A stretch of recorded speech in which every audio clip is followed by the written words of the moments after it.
Margot. Gaëtan. Je m'appelle Pierre-François. Benoît Viuja. Walid Lawer. Je m'appelle Stéphane. Léo. Brunel.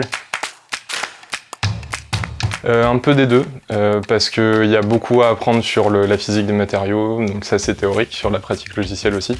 Mais ce que je préfère c'est vraiment la pratique et pour pouvoir aider les étudiants sur leurs projets. Et de fabriquer un mécanisme et puis d'en fabriquer un autre et de voir le résultat quand on anime le personnage, de comprendre ce qu'il y a en dessous, faut mettre les mains dedans quoi, donc pratique toujours.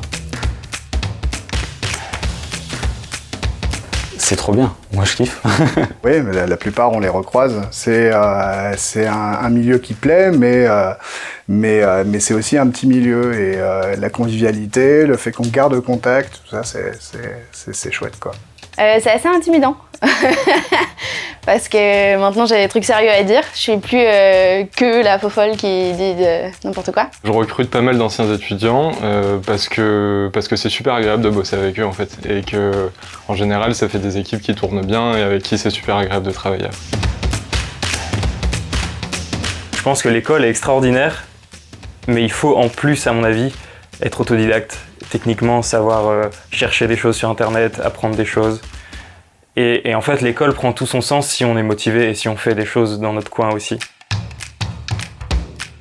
C'est un support et un outil, le dessin, qui est essentiel. Il faut une base de dessin, il faut pouvoir s'en sortir un petit peu.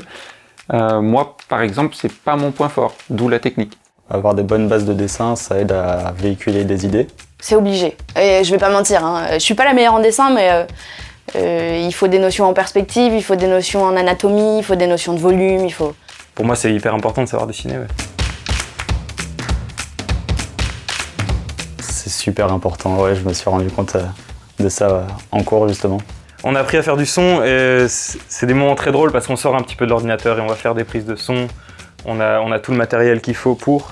Il a sa part à jouer quoi, comme tout le reste. C'est un élément, un outil parmi d'autres pour raconter une histoire. Nous, notre film se passe à la montagne, donc on est même allé au ski pour faire des prises de son dans la neige, c'était super.